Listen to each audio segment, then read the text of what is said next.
Bonsoir, bienvenue pour un autre épisode sur la chaîne Business et Entrepreneuriat. Dans cette vidéo, je réponds à une question que j'ai reçue sur la chaîne récemment par une abonnée qui me demandait justement comment s'est fait la transition pour moi du salariat pour l'entrepreneuriat et comment j'ai su justement que c'était le moment pour moi de quitter, de passer d'une étape à l'autre. Et je vais commencer déjà par dire que si toi également, tu sais la question à laquelle on répondra durant la vidéo, je vais commencer déjà par dire si toi également tu as une question à laquelle tu aimerais avoir une réponse, soit tu dois laisser en commentaire avec le hashtag AskJolie, ça me permettra justement de l'avoir en priorité au moment de répondre aux questions comme celle-ci. Donc je vais commencer pour répondre déjà que être entrepreneur signifie qu'on fera face, qu'on vivra avec deux variables constantes qui sont le risque et l'incertitude. Maintenant, ceci étant, le risque doit être calculé quand on le prend et passer du salariat à l'entrepreneuriat, c'est définitivement un risque, c'est une décision qu'on prend qui est importante. Maintenant, il y a des différentes façons. Moi, pour mon cas principalement, j'ai trouvé différents moyens de minimiser au maximum le risque que je prenais en transitionnant. La première façon que j'ai utilisée pour minimiser au maximum le risque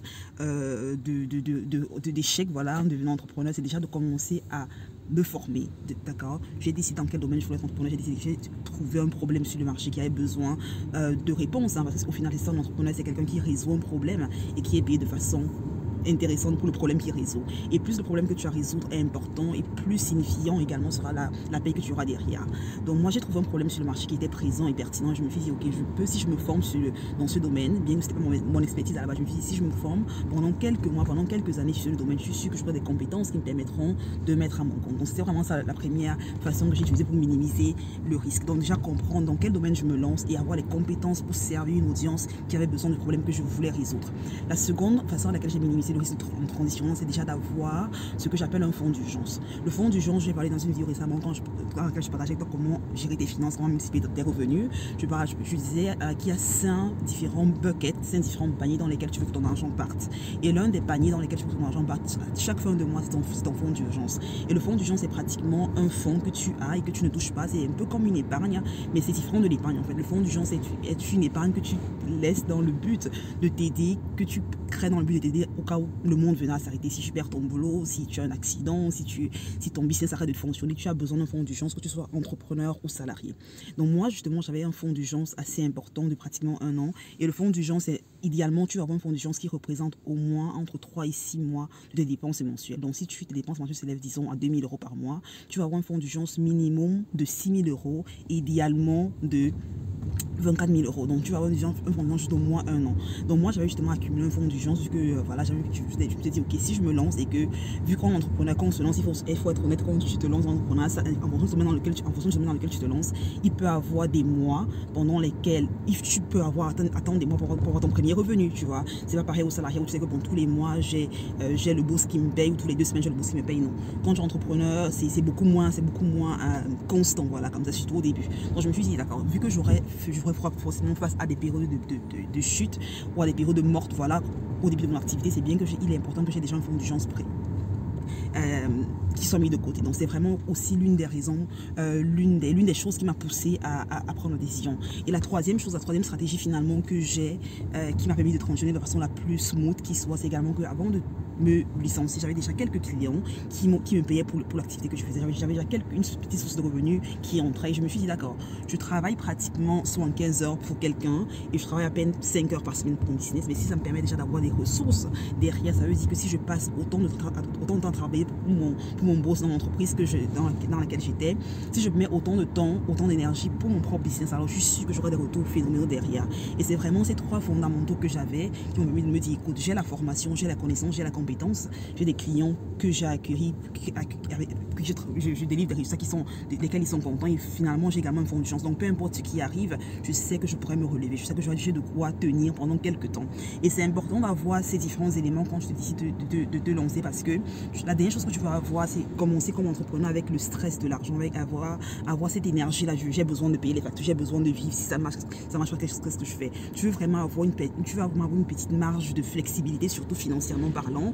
Autrement, tu prendras forcément des décisions qui sont motivées par la peur d'échouer au lieu d'être motivé par l'envie de vaincre, d'accord. Si tu as un fonds d'urgence, si tu as des économies, si tu es confiance au service que tu apportes au marché, tu seras plus tranquille en prenant des décisions, tu seras également plus à même de prendre des décisions qui qui auront un impact sur le long terme pour ton business qui sont beaucoup plus intéressants que si tu ne le fais en étant motivé par la peur de l'échec pratiquement. Et aussi savoir avoir les compétences. Je vois beaucoup de personnes qui veulent se lancer dans un business, qui veulent entreprendre, mais ils ne prennent pas la peine de se former, ils ne prennent pas la peine de vraiment maîtriser le domaine dans lequel ils sont sur le point de se lancer. Et je dis toujours qu'en tant qu'entrepreneur, ton revenu croira uniquement au niveau toi-même, tu croiras en tant que personne. Donc, se former de façon constante, devenir avoir comme objectif de devenir le meilleur dans ce que tu fais, que tu sois, peu importe le domaine dans lequel tu es entrepreneur, que tu sois coiffeuse, que tu sois dans la production, le raffinement du cacao, peu importe le domaine qui est tien, ou que tu formes des gens dans un domaine en particulier, tu vas avoir comme objectif de devenir le meilleur dans ce que tu fais, ce qui implique que tu dois constamment lire, constamment te former, constamment t'éduquer, tu vois. Et c'est justement ça. Beaucoup de personnes te disent, ok, je veux me lancer, je vais être entrepreneur, je veux créer un business qui me rapportera, je sais pas, 100 000 € par mois, 20 000 € par mois, mais ils ne sont pas même d'investir 5 000 € pour une formation, 5 000 €, 10 000 € pour un coach. Je dis toujours, c'est très important d'avoir des coachs, d'avoir des mentors, mais aussi de se former afin de vraiment d'être sûr que l'idée qu'on est sur le point de lancer, également la stratégie qu'on est sur le point d'implémenter dans son business aura un retour significatif, aura un retour escompté derrière, tu vois. Donc c'est vraiment ça. Et finalement aussi avoir ce fonds d'urgence là pour qui permet d'être beaucoup plus flexible dans ce que tu fais. Au final, il n'y a pas de formule magique qui va te dire ok, tu vas te lancer, tu auras forcément le succès, parce qu'au final, hein, c'est comme je disais encore, l'entrepreneur c'est quelqu'un là qui prend des risques calculés, mais il y a une chose qui est sûre, c'est que l'incertitude et le risque sont des constantes permanentes. C'est la seule constante que tu as. Mais encore, il est important ici d'être dans un environnement d'incertitude dans lequel tu contrôles au moins les variables. Parce que beaucoup de personnes se disent, ok, avoir un emploi, c'est ce qui est sûr, c'est ce qui est stable.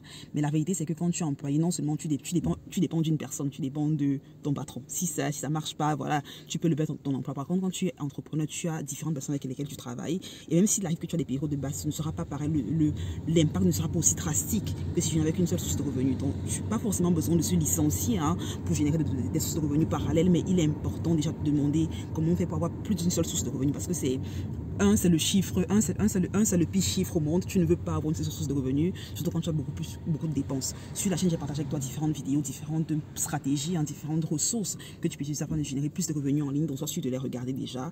Et avoir ces revenus en ligne te donnera, ces revenus en parallèle à ton boulot, te donnera la confiance, te donnera également l'assurance. Ok, si je me lance, si je transitionne et que je le fais à temps plein, alors j'ai au moins déjà j'ai testé l'idée que j'ai en tête et je suis sûre que j'aurai un retour également important derrière. Donc, c'est vraiment ce que je vais partager avec toi. J'espère que tu auras eu de la valeur. Si ça a été le cas, sois sûr de la partager avec quelqu'un, ça pourrait aider éventuellement. Et abonne-toi si ce n'est pas encore le cas. Je te retrouve au prochain épisode. Si tu as plus de questions dans le domaine, je pourrais m'étendre encore plus dans une vidéo prochaine sur la chaîne. Laisse-les-moi en commentaire. Merci d'avoir regardé jusqu'à la fin. Je te souhaite une excellente journée, une excellente semaine, une excellente vie. Allez, bye bye.